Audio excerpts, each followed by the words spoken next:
Han pasado 2 años y medio desde que allanaron la Escuela de Yoga de Buenos Aires, EIBA, bajo la acusación de ser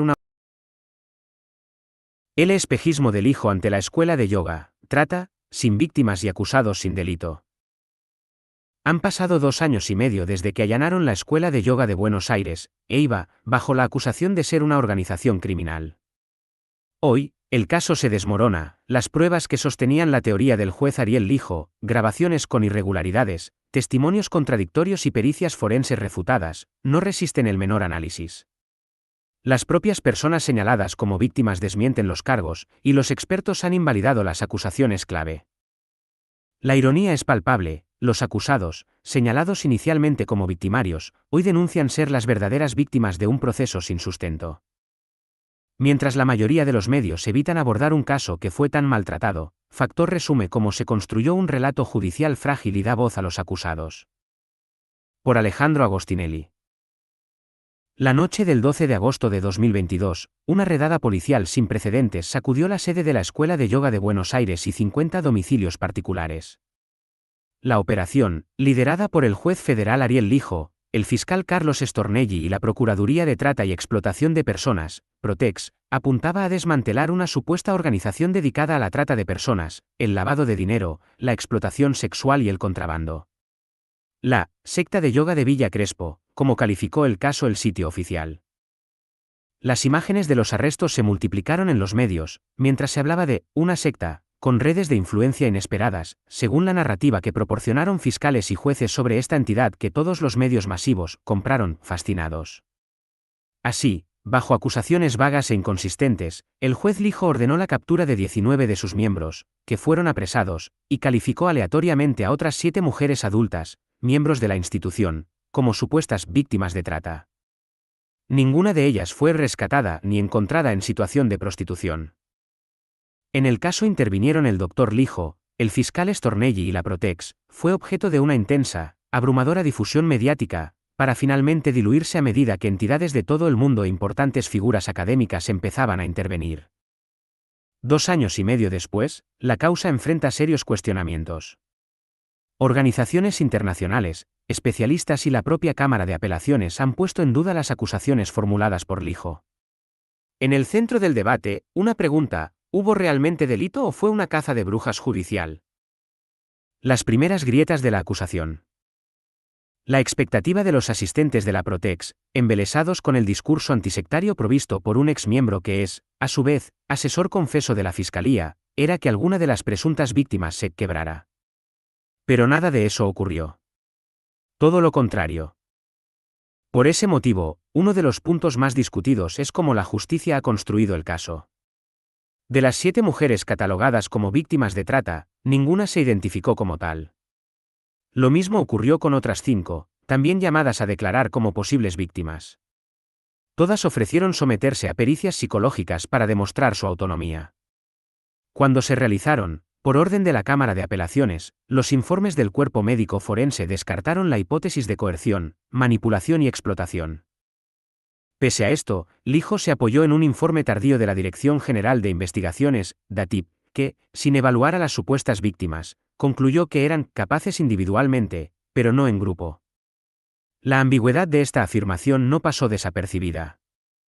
¿Cómo puede ser alguien incapaz de decidir solo por pertenecer a determinado grupo? Las irregularidades en la causa no terminan ahí. Documentos y testimonios sugieren un patrón de sesgos e interpretaciones forzadas. Por ejemplo, escuchas telefónicas adulteradas, se detectaron transcripciones alteradas donde frases como «es un gran punto a favor» fueron cambiadas a «sos una gran puta».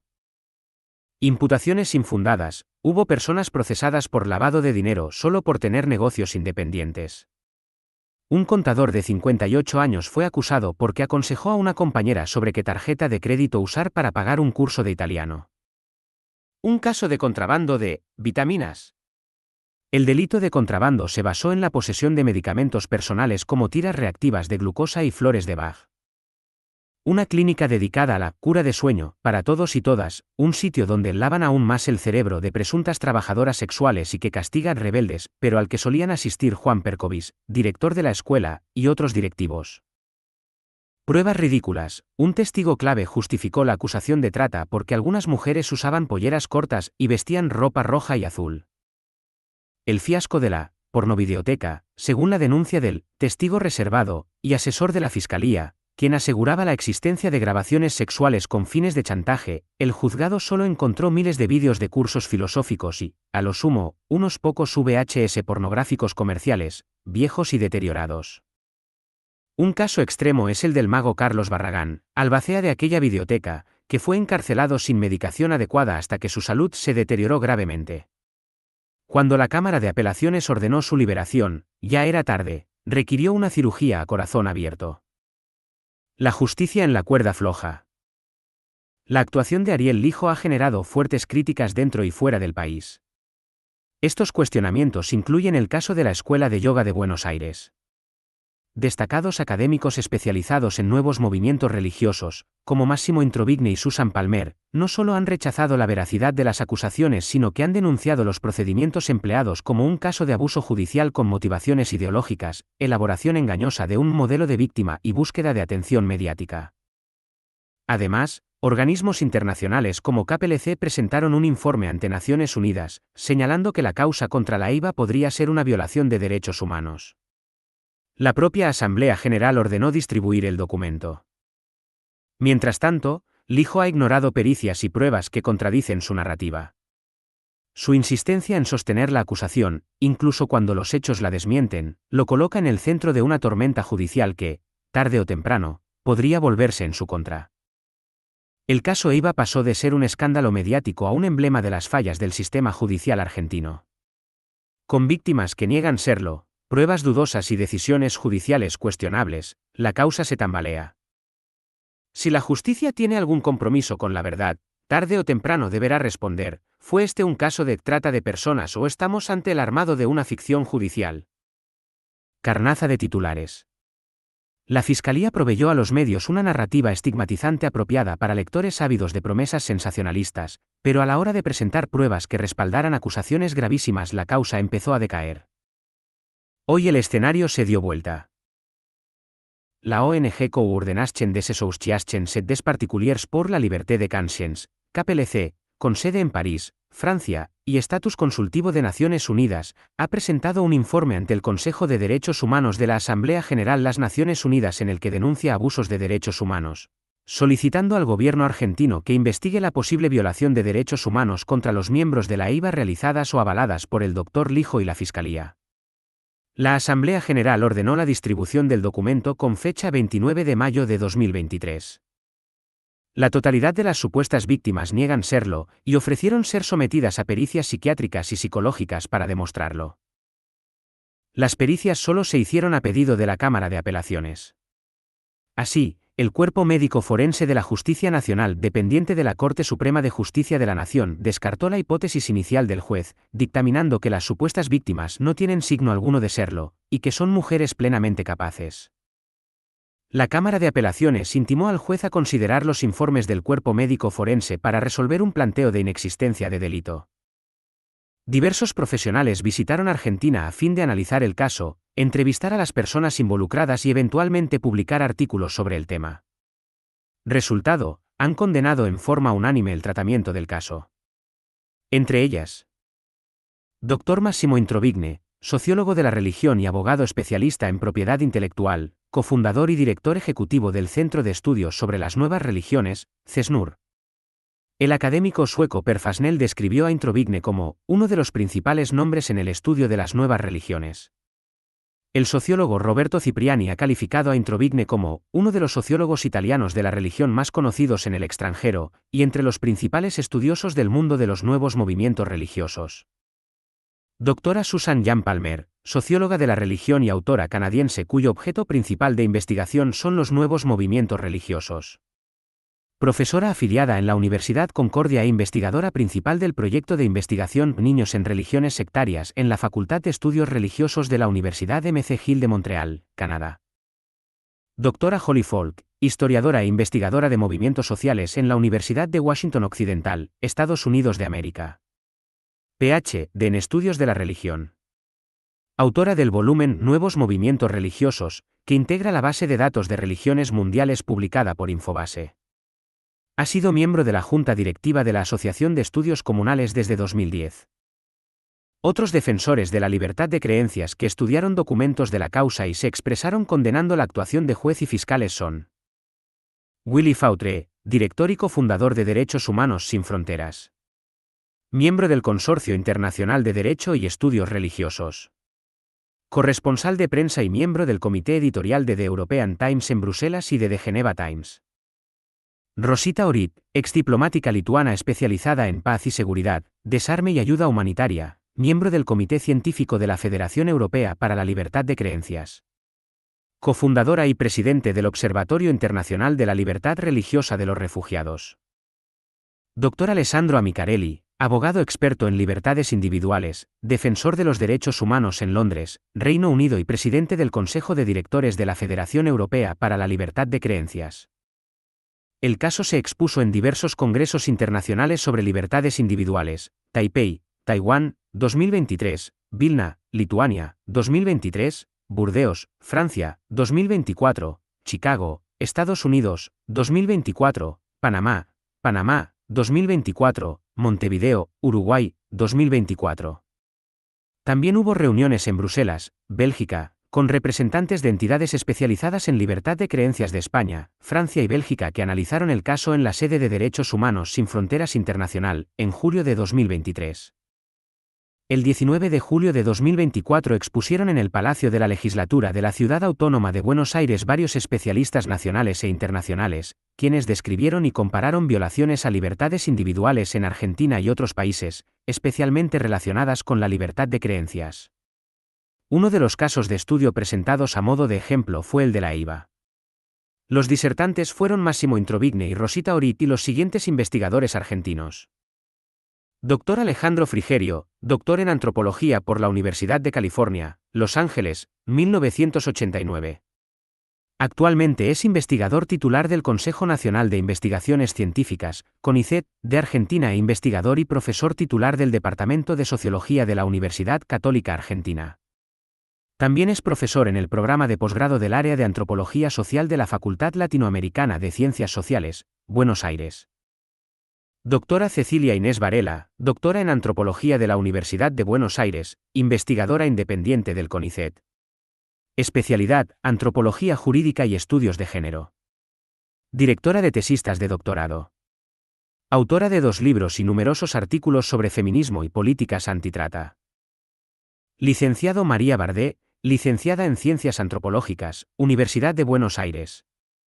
Participa en el equipo de investigación de la doctora Varela y desarrolla en la actualidad una tesis doctoral en relación con las políticas de trata de personas. Sensacionalismo de manual.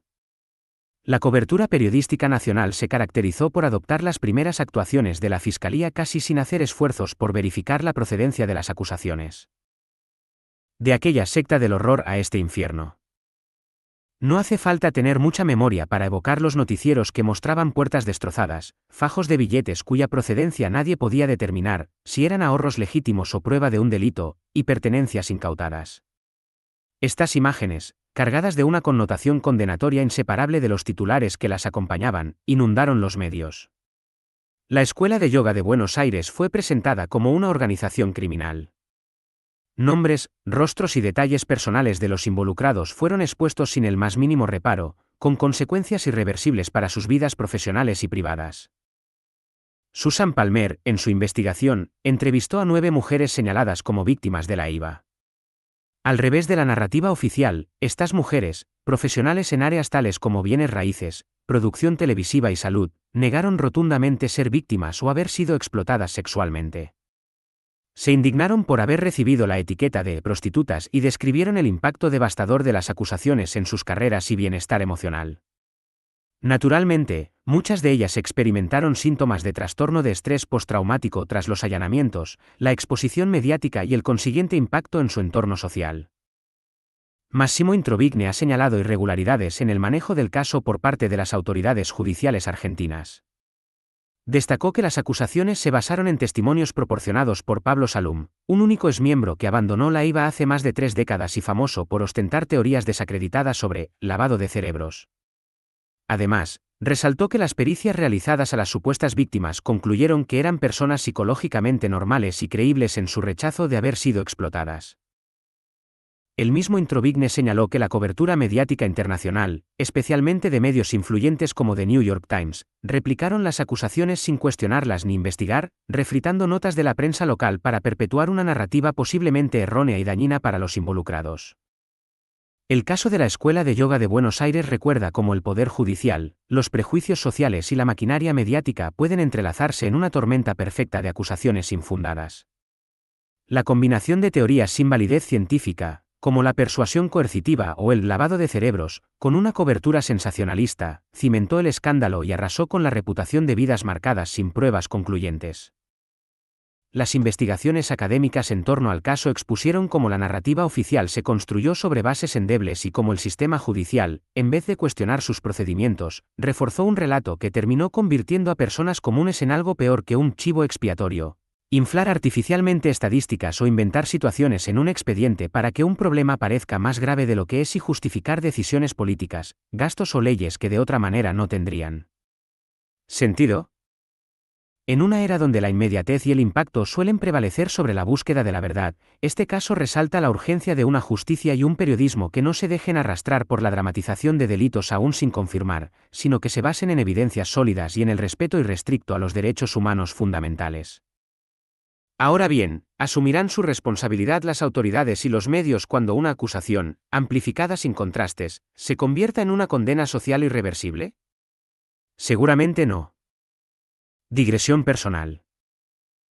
Como algunos lectores de este blog recordarán, el 19 de julio de 2024 moderé en el Palacio de la Legislatura de la Ciudad de Buenos Aires un panel internacional de expertos alrededor del tema, discriminación y criminalización por razones religiosas y espirituales en Argentina, desafíos legales en un contexto democrático diverso, auspiciado por el CESNUR, Centro de Estudios de Nuevas Religiones.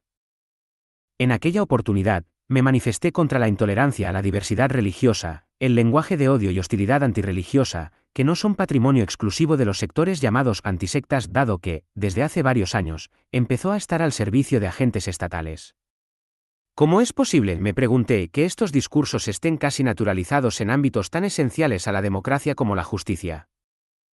Uno de los problemas que señalaba era el desconocimiento del tema, la desinformación y la información falsa y engañosa. Los acusados excepcionalmente tienen voz, casi siempre son buscados para ser interrogados, intentar que pisen el palito, mantener a tope titulares sensacionalistas y despachar el asunto no bien llegue otro de relevo. Así emerge otro problema común entre quienes enfrentan acusaciones sin justicia, no solo carecen de medios dispuestos a respetar su derecho a expresarse, sino incluso de espacios donde su versión de los hechos sea mínimamente escuchada. Juez sospechado. La causa EIVA es una de las tantas paralizadas en Comodoro Pi.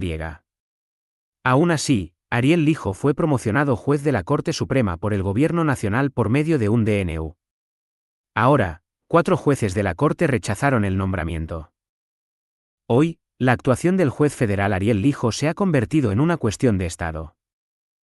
Su cuestionada postulación a la Corte Suprema de Justicia de la Nación, impulsada en marzo de 2024 por el presidente Javier Milei, desató una avalancha de impugnaciones de diversas instituciones y figuras del ámbito judicial y político.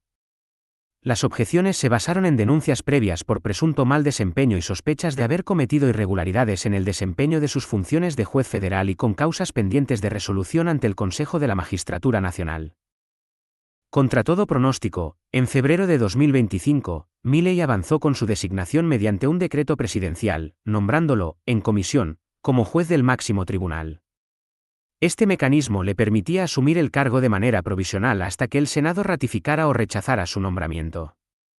Sin embargo, la Corte Suprema bloqueó la maniobra, rechazando la solicitud de licencia del hijo y dejando en claro que, si deseaba asumir, debía renunciar a su cargo de juez federal, un paso que el moroso magistrado no quiere dar. Este revés institucional, sumado a las críticas generalizadas, mantiene al hijo en el epicentro del debate público y judicial en Argentina. En este contexto, consideré oportuno solicitar a la Escuela de Yoga de Buenos Aires un balance actualizado sobre la situación de la causa. Es el informe que te invito a leer a continuación. Escuela de Yoga de Buenos Aires, crónica de una infamia judicial. Previamente le habían ofrecido llaves. En el allanamiento del edificio de Villa Crespo, la policía prefirió destruir las puertas. Después de 2 años y medio de iniciado el escándalo mediático, el panorama muestra a las claras el manejo discrecional que el juez hace de los expedientes. Creemos útil mencionar algunos ejemplos. El Dr. Lijo procesó a 19 miembros de la IVA por trata de personas, lavado de activos, asociación ilícita y contrabando. De ellas, excarceló a 5 cuando dictó su procesamiento, llamativamente mantuvo encarcelados a todos los de religión judía o homosexuales. Carlos Barragán, uno de los 3 campeones mundiales de magia de Argentina, fue uno de los más afectados, se le negó sistemáticamente su medicación. Cuando se protestó ante el Dr. Lijo, este lo derivó a un establecimiento carcelario común, Ezeiza, en condiciones aún peores. Debió ser sometido a una cirugía a corazón abierto cuando la Cámara de Apelaciones ordenó liberarlo, y su salud no ha logrado mejorar hasta el presente. Finalmente fue sobreseído. La Cámara de Apelaciones dictó la falta de mérito de 2 imputados, la descripción de los actos supuestamente criminales por los que el Dr. Lijo los encarceló y procesó fue que contribuían en la preparación de las clases que se dictaban en la IVA. Página 463 del auto de procesamiento. Otros 5 imputados esperan que se resuelva su situación procesal, después de más de 2 años de haberse presentado a prestar declaración indagatoria. Cabe destacar que el plazo para expedirse es de 10 días, debido a la situación de temor e incertidumbre que genera todo proceso penal según lo ha descrito la Corte Suprema de Justicia de la Nación. A ninguna de estas 5 personas se le atribuyó acto alguno que les permitiera defenderse de algo en concreto. La imputación es la misma para todos, no se analiza la situación de cada uno de ellos, y puede leerse en las páginas 4 a 13 del auto de procesamiento del 8 de septiembre de 2022. Obsérvese que la única mención acerca de uno de los imputados, Marcelo P., es que era parte de la estructura jerárquica, página 15 del procesamiento. De otra imputada, Adriana G., todo lo que se presenta de ella son charlas telefónicas sobre filosofía y lecturas. Contrabando a control remoto de flores de Bach y vitaminas. El delito de contrabando fue descartado de plano por la Cámara de Apelaciones. Se trataba de medicamentos y reactivos de glucemia en poder de 3 miembros de la IVA que fueron arrestados a punto de iniciar un viaje. Según el juez, si bien son lícitos, por su cantidad podrían tener aptitud para afectar la salud pública. Página 524 del procesamiento. ¿A qué se refería? En la lista figuraban como medicamentos, 3 cajas de tiras reactivas de glucosa contadas por el juez como comprimidos, flores de Bach, vitaminas, antiácidos, productos de cosmética, medicación para un viajero diabético y medicación relajante para que usara uno de los 3 viajeros para un viaje de 2 meses. El volumen de estas sustancias necesario para afectar la salud pública no cabría en 3 valijas íntegras. Dicha medicación, que había sido exhibida a las autoridades aduaneras durante el preembarque, les fue administrada después por la policía a los imputados que la llevaban en su viaje, durante los 84 días que permanecieron privados de la libertad. Era evidente que estas sustancias eran para su consumo personal.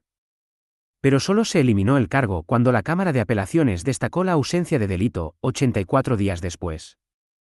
Lo más increíble del hecho es que el juez procesó al director de la IVA, que no iba en el viaje, por el supuesto contrabando. Afirma en la página 524, hay suficientes elementos de convicción para estimar que los nombrados conocían el contenido de sus valijas y bolsos, pero no dice cuáles, ni por qué procesa al director, siendo que ni él ni un bolso suyo estaba ahí. ¿Y dónde están las víctimas? Las supuestas víctimas de trata de personas mencionadas por el Dr. Lijo son mujeres de entre 41 y 52 años, la mayoría profesionales o comerciantes, que viven en sus propias casas y aseguran que jamás fueron víctimas de delito alguno. Estas mujeres solicitaron se les efectuara pericias en caso de considerarlo necesario el magistrado. El juez jamás recibió sus reclamos ni ordenó pericia alguna hasta que le fue exigido por la Cámara de Apelaciones. Destrucción. Un cuadro, gran cantidad de ropa en placares, indicadores de una vida pacífica y alejada del sometimiento que se pretendía encontrar. Y un inmenso desorden causado por la intervención policial. Vale la pena reseñar quiénes son las mal llamadas víctimas, para preguntarse si podrían tener el cerebro lavado sin haberse dado cuenta. Agente inmobiliaria de 50 años que fue considerada víctima y sometida a pericias en una causa anterior, en la cual se dictaminó que no era víctima CP. Licenciada en Administración y empresaria de 45 años SB.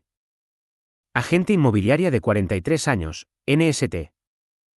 Estudiante de marketing digital de 41 años a la que se tilda de prostituta, por una pareja que tuvo desde antes de ingresar a la Escuela de Yoga de Buenos Aires, MJG.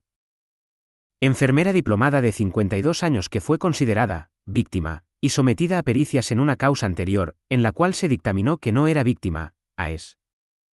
Mujer de 46 años que reside en el extranjero desde antes del 2000, que ha tenido la misma pareja desde hace más de 20 años y que solo visita el país ocasionalmente en plan de turismo JM. Abogada de 44 años, MFE. ¿Cuál era la acusación del testigo que el juez consideró para llegar a estas conclusiones?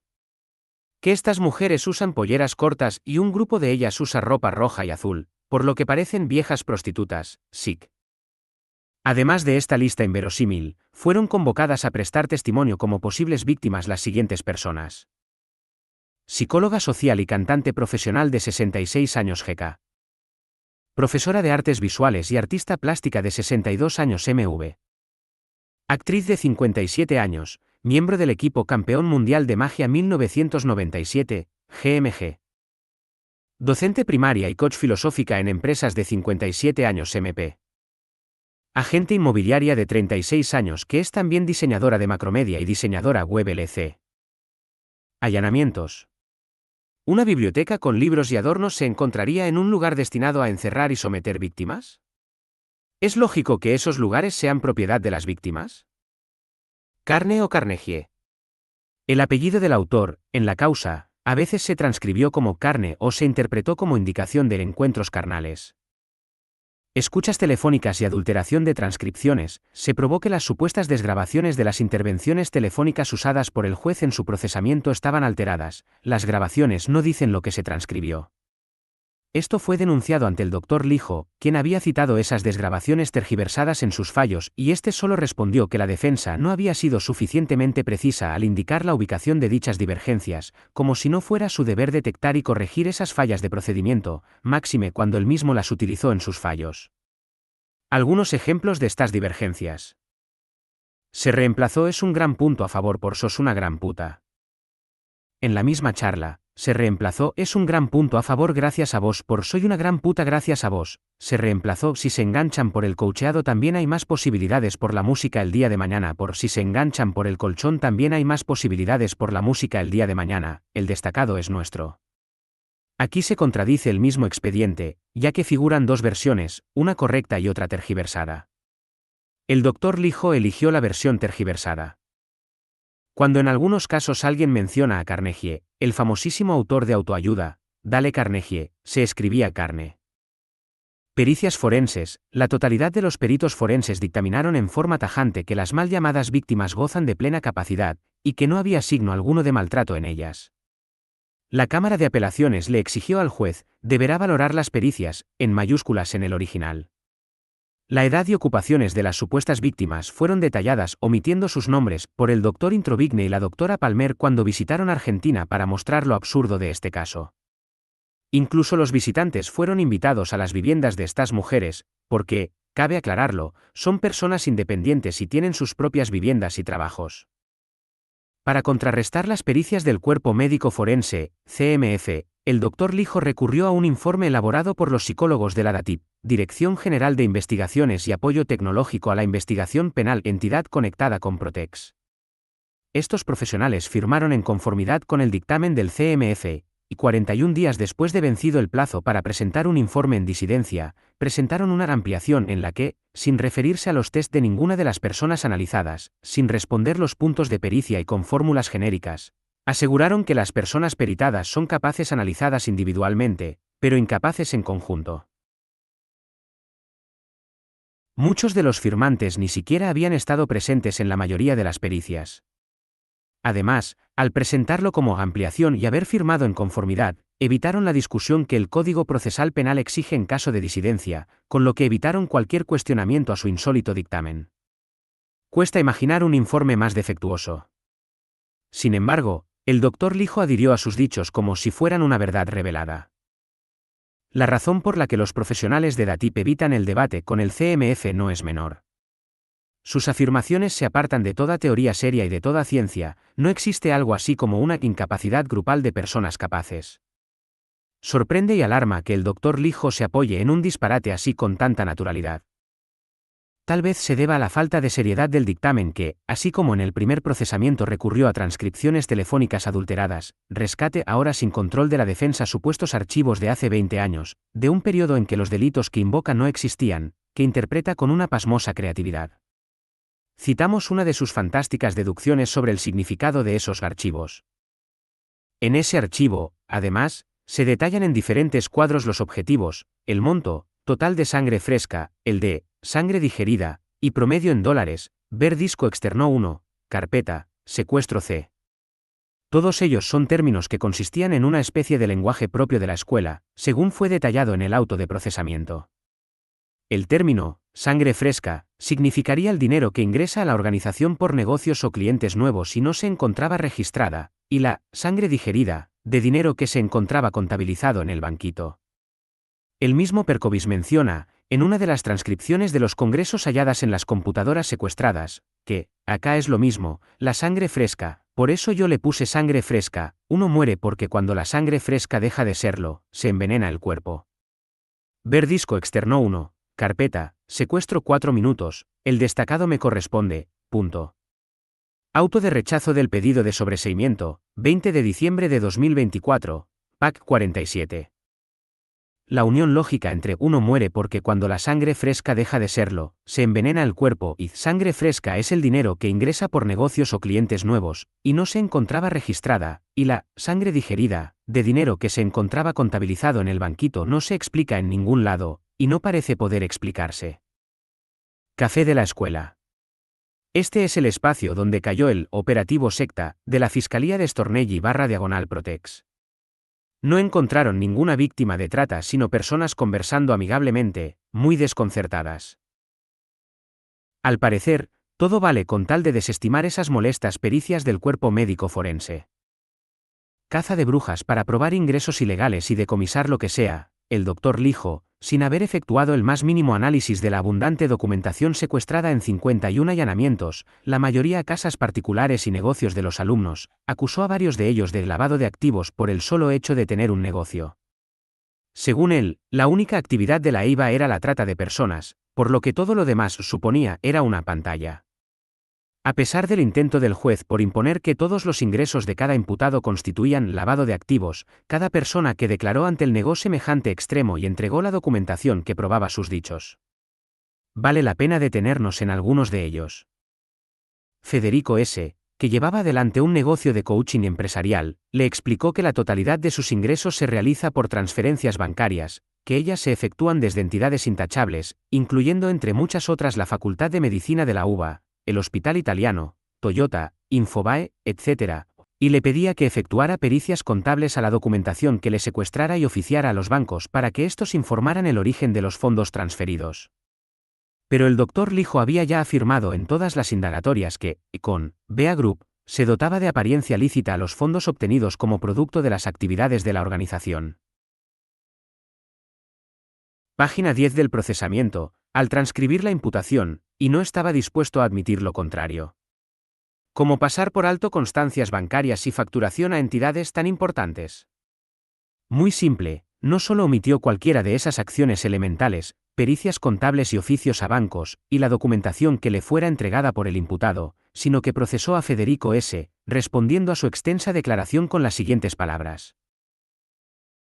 Cabe agregar que los dichos de S. al momento de ampliar su declaración indagatoria no modifican el análisis probatorio efectuado a su respecto. Pax 476, 551 y 552 del procesamiento. Probablemente la sorpresa más grande del Dr. Li Ho haya sido ver que, según las escrituras que secuestró, los departamentos que están en el mismo edificio de la sede de la EIVA no eran de la escuela, sino de un grupo de alumnos y alumnas que han sido siempre sus dueños y viven en ellos. Al disponer los allanamientos el 11 de agosto de 2022, el Dr. Li Ho había ordenado documentar todos aquellos indicadores de restricción a la capacidad ambulatoria, cerraduras, rejas, puertas de acceso, ventanas, cámaras de seguridad, etc., ya que suponía que la escuela encerraba gente allí. Pero en esos allanamientos pudieron comprobar que sus dueños son alumnos que viven allí pacíficamente, y que no son sitios para prostituirse o encerrar víctimas sino hogares como los de cualquier otro edificio de la ciudad. Debido a ello no pudieron clausurarlos, lo que causó la sorpresa de varios periodistas. Las imágenes 1 a 6 muestran el estado en que quedaron estas viviendas tras los allanamientos, y puede apreciarse que su contenido no es el de una celda en que se recluyen víctimas sino el de casas, con adornos, libros, ropa de sus dueños, etc. Sin embargo, nada de esto le importó al Dr. Lijo, insistió en afirmar que los departamentos eran manejados por la escuela para actividades vinculadas a la trata de personas, p. 557 del auto de procesamiento, argumentando que en una llamada una directiva hablaba con la posible inquilina del departamento de una alumna que estaba de viaje. Omitió cuidadosamente el final de la charla, en el que la directiva cierra diciendo que debía esperar la autorización de la dueña para hacer cualquier cambio. Y, como la causa abarca desde el 2004 y el final de obra de los departamentos fue en 1998, para poder decir que se compraron con la supuesta trata puso como fecha de construcción la fecha de escritura, que fue años después. Es decir, pretende decomisar como supuestos frutos de la trata 25 departamentos finalizados 6 años antes del periodo que investiga, y que pertenecen a los mismos alumnos a los que dice proteger con su investigación. Si pudo leer la fecha de la escritura podría haber mirado quiénes compraban, ¿verdad? Rojo y azul, pecado mor, t. al. Según afirmaron los fiscales, los colores rojo y azul indicaban que aquí se ejercía la prostitución. Al doctor Daniela, contador público que a sus 58 años es propietario de un auto y medio departamento, lo procesó por lavado de activos, porque dijo había quedado demostrado que asesoraba en el uso de tarjetas de crédito. ¿Qué usó como prueba? Una supuesta llamada en la que una compañera le pregunta con qué tarjeta de crédito le conviene pagar un curso de $14,99 por mes, en una academia de italiano. PAC 460 del procesamiento. Del estudio jurídico Barneix y Asociados aseguró, también sin el menor fundamento, que fue creado por orden del director de la EIVA, Dr. Juan Percovis, para proteger jurídicamente a la institución, PAC 521 del procesamiento. El estudio Barneix fue fundado por Atilio J. Barneix en tiempos en que el Dr. Percovis era un niño impúber, y ha funcionado incesantemente desde entonces brindando servicios a infinidad de clientes. Hasta la más superficial de las investigaciones lo habría podido comprobar sin esfuerzo.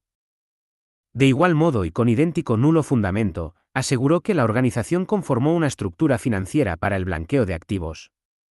Tanto es así que contaba con al menos 2 inmobiliarias denominadas A. Propiedades, a cargo de Javier Fernando A. y S. y Propiedades, a cargo de Germán Javier S. P. 10 del procesamiento, para luego agregar, en ese contexto también actuaba la inmobiliaria A. Propiedades, que tenía su oficina en el segundo piso de la sede de AV. Estado de Israel 4557 de esta ciudad, en la que cumplían funciones varios alumnos, entre ellos Fernando A. y Gabriel S.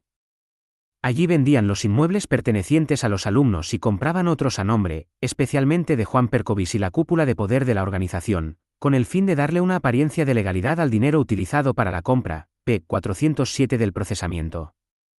Pues bien, S.E. Propiedades, jamás celebró operación alguna relacionada con alumnos o autoridades de la EIVA.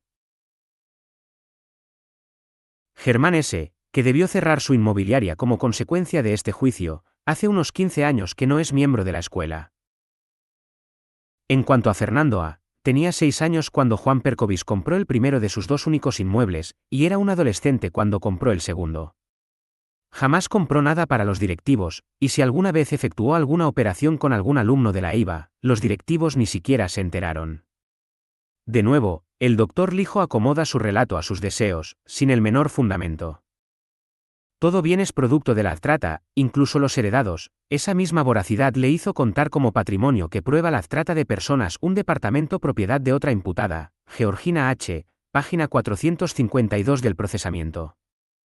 Georgina es dueña de 2 departamentos y un auto. Claro que, como el juez no se molestó en averiguar absolutamente nada, hubo que avisarle que uno de los 2 departamentos lo había heredado de su madre. Vemos así que los imputados están obligados a demostrar su inocencia, cualquier cosa de la que no se demuestre fehacientemente su origen es, para el doctor Lijo, producto de una trata de personas en la que no hay víctimas de trata, sin siquiera necesitar enumerar prueba alguna más que un listado de alumnos que usa para distinguir entre culpables e inocentes. Los menores sin expectativas de sobrevida, en la página 325 del auto de procesamiento, refiriéndose a varios menores que aparecen en un listado de alumnos del año 2003, el juez sostiene. Programa de rescate. Libros, objetos personales, adornos, bolsas de compra, el contenido de los supuestos antros de prostitución no es otro que el de viviendas normales. Destruidas, eso sí, por el accionar del programa de rescate, que no rescató a nadie, y la policía. Muchas personas crecieron y se formaron dentro de la organización, con sus enseñanzas, creencias y ejemplos, sin ningún tipo de consentimiento. En ese contexto, lograron que carezcan de expectativas de sobrevida fuera de la organización ya que residen, trabajan y se relacionan exclusivamente en su interior desde hace casi 30 años. En primer lugar, el consentimiento en la educación de los infantes no lo dan los infantes, uno tenía 4 años, sino sus padres, quienes concurrían a las clases con sus hijos. Salvo, claro, que el juez persista en señalar a todos los alumnos, incluidos los padres, como incapaces. En segundo lugar, no tiene la más remota idea de quiénes son estas personas. Uno de ellos, J.A.B., es hoy un profesional universitario, con vivienda propia, director y accionista de una sociedad y en pareja con una médica que ni siquiera conoce la IVA. Las otras dos son mellizas, una de ellas, LDF, graduada terciaria y ejerciendo en el extranjero, la otra, JDF, actualmente en pareja con un antiguo compañero de estudio, también ajeno a la IVA. Ninguna de las dos hermanas concurría a la IVA cuando el juez inició su investigación, ni cuando escribía esto. Estas personas jamás fueron llamadas a prestar declaración. Lo más grave es que el juez se explayó pretendiendo conocer un tema del que todo desconoce. La persona encargada de la limpieza, para el doctor Lijo, era quien dirigía el consultorio, porque el jefe médico no era de la IVA. El caso de Silvia H. es uno de los más graves, por lo evidente de la intención del juez. La procesó porque, según el juez, estaba a cargo de contratar a los empleados de limpieza de la clínica, y porque formaba parte de la organización investigada, SIC, P. 473 del auto de procesamiento del 8 de septiembre de 2022. Por si queda alguna duda de la atrocidad, declaró la falta de mérito del jefe médico de dicho consultorio, Dr. Alberto N., porque no está incluido en el listado de alumnos. Pax 534 a 535 del procesamiento. El subrayado es mío. Los vídeos. El juez secuestró unos 4.100 vídeos porque, según su imputación, los encuentros sexuales y los ingresos al edificio de la calle Estado de Israel eran grabados, y las filmaciones se guardaban en el domicilio de la calle Castro Barros 1 Besos, correspondiente a Carlos B., en Bulnes 1 Besos, piso 20, 20, y en Amenábar 1 Besos, piso 20, 20, todos de esta ciudad.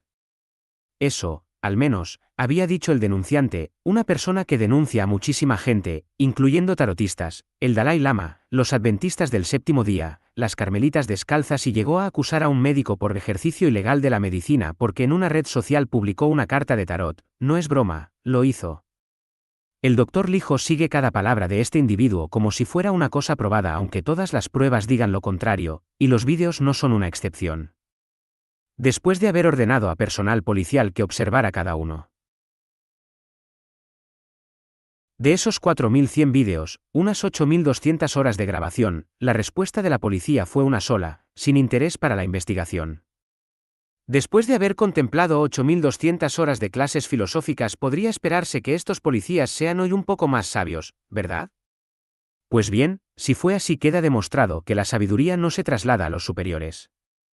Porque después de 8.200 horas de comprobar que solo se trataba de clases. El doctor Lijo mantuvo exactamente la misma imputación, está transcripta del procesamiento, efectuado mucho después de vistos los vídeos.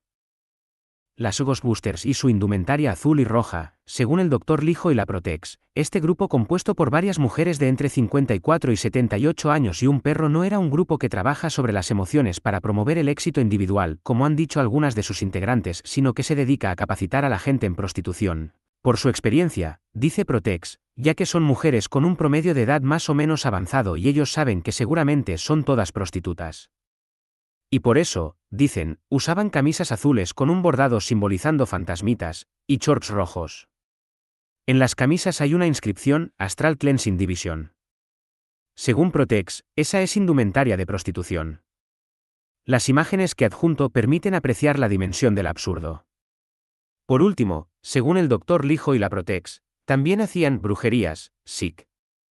En efecto, en la página 45 del auto de procesamiento y en la página 38 de la solicitud de los fiscales de elevación a juicio dicen: Ghostbusters. Este uniforme es, según la Protex, indumentaria de prostitución. Por otro lado, se determinó que algunas mujeres de la escuela eran llamadas las Blockbuster, que se encargaban de realizar ceremoniales, pudiendo consistir esto en posibles brujerías, y, además, se encargarían de repartir los bienes muebles de los alumnos que fallecían. El resaltado es propio. Solicitamos formalmente al señor juez, o a Protex, o al fiscal Dr. Stornelli, o a algún sacerdote exorcista de la iglesia en la que crean los nombrados, que definan a qué se refieren con brujerías en un documento del siglo XXI, y cómo cabría defenderse de ello. Aunque pensándolo bien, deberían explicar lo mismo sobre el lavado de cerebro, persuasión coercitiva, despersonalización y otras menciones de idéntico nivel científico que brujería, emitidas por denunciante y fiscales. Una jueza de cámara penal en las clases. Aunque según el Dr. Lijo las clases se dictaban para despersonalizar a los alumnos y convertirlos en cuerpos dóciles, un profesional debería explicar por qué repite esta frase tan seguido. Omite que en las clases había presente una jueza de cámara penal, la doctora Marisa L., a quien evitó citar a declarar. La doctora L. asistió a las clases y a gran cantidad de reuniones de la EIVA desde antes del periodo investigado hasta el momento en que allanaron la institución. Hace más de 2 años se informó de esto al Dr. Lijo, se le dio los datos completos de la jueza y se le solicitó que tomara testimonio a esta testigo calificadísima, pero jamás lo hizo. Contenido de las clases. Lo que sí hizo el Dr. Lijo con estos vídeos fue tratar de encontrar algo con que acusar al Dr. Juan Percovis. Se puso a analizar clases a ver si alguna hablaba de sexo. Y encontró una. Y la transcribió. Entonces, a través de un intenso adoctrinamiento en el que se desdibujaban los límites sexuales y se aleccionaba para que el sexo, las orgías, la desnudez y el incesto dejaran de ser tabúes, lograban que las alumnas sintieran que las tareas sexuales que les imponían para sanar los yous bajos solo tenían límites en una sociedad atrasada, subhumana. Auto de procesamiento del 8 de septiembre de 2022, páginas 366 a 367. 2 detalles parecen haber escapado a su sagacidad. La clase que encontró es del 4 de abril de 1989. Vaya e intenso adoctrinamiento. La clase contiene algunas frases cuya calidad adoctrinadora es muy discutible. Por ejemplo, el evento erótico no deseado es un sufrimiento, es asimilado a una violación, entonces pienso que es un momento horroroso por el que pasa el ser humano. Es inmoral, aún dentro del matrimonio es inmoral y tanto es así que, en la jurisprudencia norteamericana, si uno de los dos esposos no lo desea es castigado como violación. Entonces, el evento erótico no deseado es uno de los pecados. Una nota interesante es que, hace 36 años, cuando se dictó esta clase, no existía en Argentina la Ley 26.485 de Protección Integral para prevenir, sancionar y erradicar la violencia contra las mujeres, eliminando la distinción entre violación fuera del matrimonio y dentro de él. De hecho, muy frecuentemente los tribunales presumían el consentimiento cuando se denunciaba una violación dentro del matrimonio. Vale decir que la clase se anticipa décadas al criterio más estricto de las leyes argentinas respecto de la integridad sexual, censurándose expresamente cualquier forma de sexo no consentido. Esto es lo que el Dr. Lijo llama intenso adoctrinamiento en el que se desdibujaban los límites sexuales. Autocontradicciones. Si bien no es objeto de este escrito analizar las pruebas del caso, un breve repaso por algunas de sus peculiaridades servirá para dar cuenta de la desprolijidad con que se lleva el caso. Ejemplos: en todos los casos el énfasis es nuestro. Afirma que se aislaba a los alumnos y, a la vez, que se los mandaba a viajar por el mundo para captar gente. Al mismo tiempo que no cuestiona los dichos del denunciante, que dice, es muy raro que tengan celulares o WhatsApp, y asegura que en la escuela, se generaba el aislamiento social de los alumnos, quienes perdían todo vínculo con sus familias y allegados, páginas 6, 14 y 357 del auto de procesamiento. Ordena intervenir gran cantidad de teléfonos celulares, secuestra en 51 allanamientos 73 celulares, recibe de la policía una investigación sobre la presencia de los alumnos en redes sociales, formando 3 cuadernos de investigación con tales datos, cuadernos de investigación preliminar. Pero no solo eso, la más elemental inspección a los teléfonos secuestrados le habría revelado que los alumnos y alumnas tienen pleno contacto con sus familiares y amigos fuera de la EIVA. Esto incluso consta en las llamadas telefónicas intervenidas y transcriptas. Sostiene que el café, inmueble en el que se reunían, estaba cerrado para terceros y al mismo tiempo, que se usaba para captar alumnos.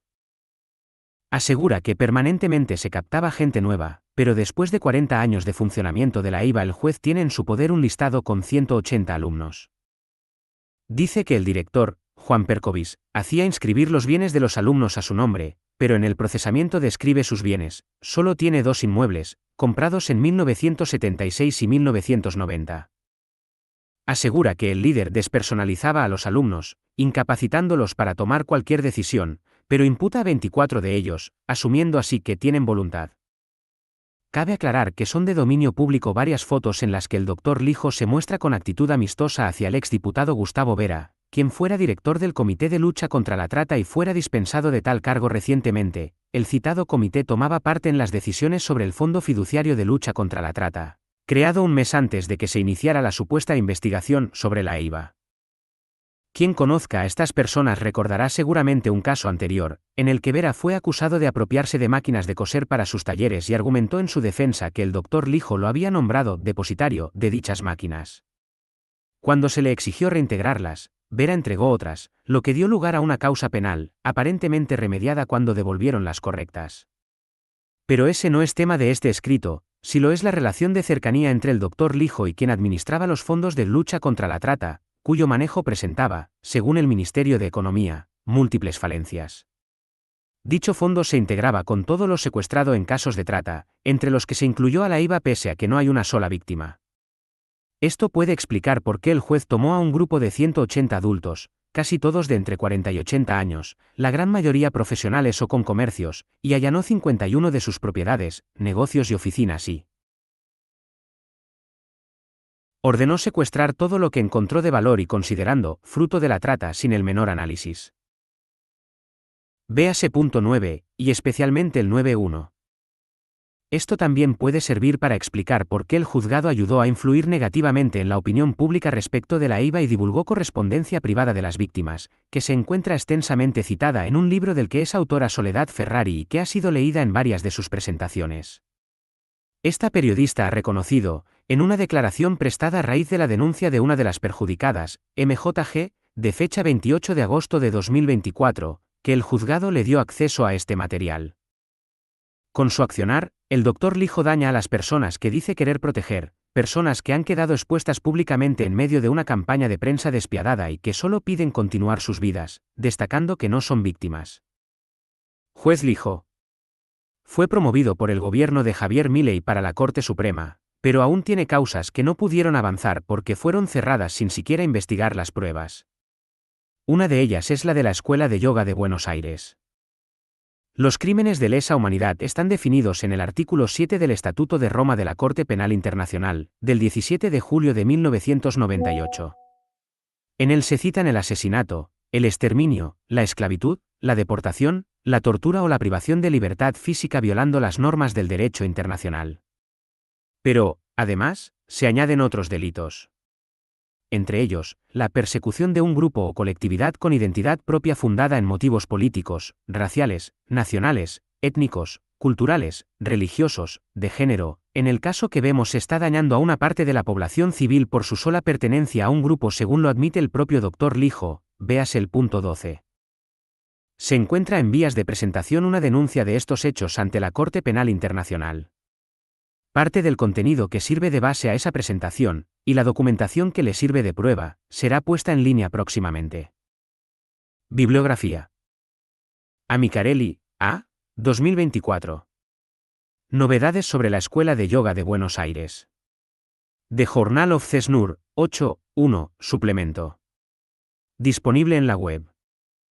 Fautre, W. 2023. Una escuela de yoga en el ojo de un ciclón mediático. The European Times. Disponible en la web. Fautre, W. 2023. Argentina y su escuela de yoga, feliz 85 cumpleaños, señor Percovis. The European Times. Disponible en la web. Introvigne, M. 2023. La gran caza de brujas contra las sectas en Argentina y la Escuela de Yoga de Buenos Aires. The Journal of CESNUR, 7, 3, suplemento. Disponible en la web. Naciones Unidas. 2023. Presentación escrita en Naciones Unidas, documento /HRC/53/NGO/184. Disponible en la web. Palmer, S. 2023. De sectas a cobayos, las nuevas religiones como conejitos de indias para poner a prueba nuevas leyes. El caso de la Escuela de Yoga de Buenos Aires. The Journal of CESNUR, 7, 4, suplemento. Disponible en la web. Bardé, M. 2023. Categorías antisectas en las políticas contra la trata de personas en Argentina y sus implicaciones para las víctimas.